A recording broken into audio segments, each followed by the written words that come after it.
কুচিয়ে ভালো করে ধুয়ে আর আমি একটা ছোট কড়াইয়ের মধ্যে সিদ্ধ বসিয়ে দিয়েছি। সিদ্ধ হয়ে এসছে, হাফ সিদ্ধ হয়ে গেছে, আর একটু সিদ্ধ বাকি আছে। পুরোপুরিভাবে ভালো করে সিদ্ধ হয়ে গেলে তারপর আমি নামিয়ে নেব। লাউটা ভালোভাবে সিদ্ধ হয়ে গেছে, এখন আমি লাউটা জল থেকে তুলে রাখবো। লাউতে এই মশলা দেওয়ার জন্য আমি এখানে একটুখানি আদা নিয়ে নিয়েছি। আদাটা আমি ছাড়িয়ে ধুয়ে নিয়েছি, আর একটা বড় টমেটো আর অর্ধেক কাঁচা লঙ্কা আমি ভালো করে বেটে নিয়েছি। কাঁচা লঙ্কা, টমেটো আর আদা ভালো করে বেটে আমি একটা বাটির মধ্যে তুলে নিয়েছি। কড়া বসিয়ে দিয়েছি, আর কড়াইয়ের মধ্যে আমি অল্প করে এক মুঠো একটু চিড়ে নিয়েছি। আমি চিড়েটা ভেজে নেব,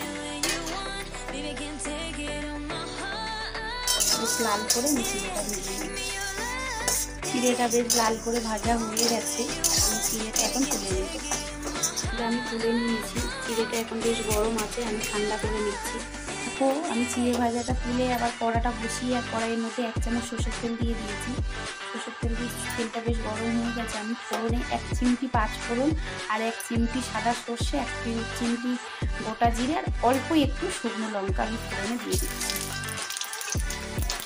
ফোড়নটা ভালোভাবে ভাজা হয়ে গেছে, আমি দিয়ে রাখা মশলাটা ভালো করে এবার আমি কষাতে থাকবো।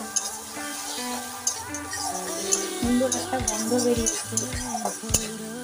মশলার বাটিতে আমি একটু জল দিয়ে নিয়েছি। জল নিয়ে জলের মধ্যে আমি 1/2 চামচ হলুদ গুঁড়ো দিয়ে দিচ্ছি, 1/2 চামচ জিরের গুঁড়ো আর 1/2 চামচ ধনের গুঁড়ো দিয়ে দিয়েছি।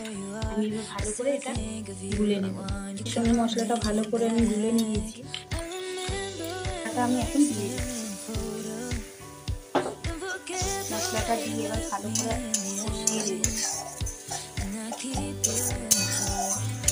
চিড়েটা ঠান্ডা হয়ে গেছে, আমি যতটা হালকা হাতে আমি একটু ভেঙে ভেঙে নিচ্ছি, একটু গুঁড়ো করে নিচ্ছি। পুরোপুরি গুঁড়ো করবো না, অল্প একটু গুঁড়ো করে নিচ্ছি। কষিয়ে নিয়েছি বেশ ভালো করে। এখন হাফ চিড়ে আমি দিয়ে দেবো, ভাজা চিড়েটা হাফ দিয়ে দিচ্ছি, আর হাফ পরে কাজে লাগবে। এখন অল্প করে দিয়ে দিলাম, দিয়ে একটু কষিয়ে নিয়ে লাউটা দিয়ে দেবো। লাউটা দিয়ে দিলাম, আমি লাউ দিয়ে ভালো করে নাড়িয়ে চাড়িয়ে নিয়েছি, আর পরিমাণ মতো লবণও দিয়ে দিয়েছি। দিয়ে আমি সবগুলো ভালো করে নাড়িয়ে চাড়িয়ে মিশিয়ে নিচ্ছি। গ্যাসের আঁচ কিন্তু এখন আমি জোরে দিয়ে দিয়েছি।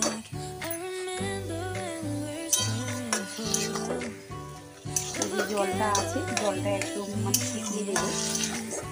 ওর মধ্যে আমি একটু কসুরি মেথি নিয়েছি, নিয়ে হাতে ভালো করে গুঁড়ো করে আমি দিয়ে দিচ্ছি। দিয়ে একটু ভালো করে নাড়িয়ে চাড়িয়ে দিচ্ছি। বাকি যে চিড়েটা ছিল সেই চিড়েটা আমি এখন দিয়ে দিচ্ছি। দেখতে কিন্তু দারুণ লাগে।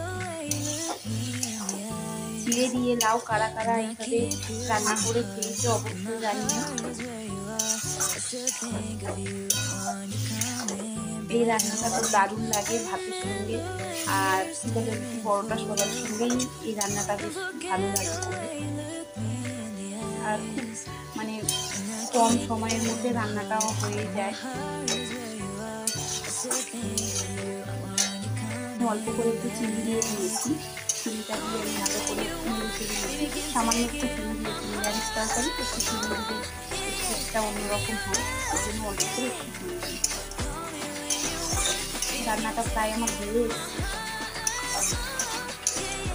জলটা একদম শুকিয়ে গেছে। চিড়েটা দেওয়ার পরে জলটা একদম শুকিয়ে গেছে। এখন লাউটা পুরোপুরিভাবে আমার হয়ে গেছে, এখন আমি নামিয়ে নেব। ওটা নামিয়ে নিয়েছি, নামিয়ে কিন্তু একটু ঘি ছড়িয়ে দেওয়া যায় হালকা করে, ঘি নিয়ে গেলে আজকে দিতে পারি কিন্তু।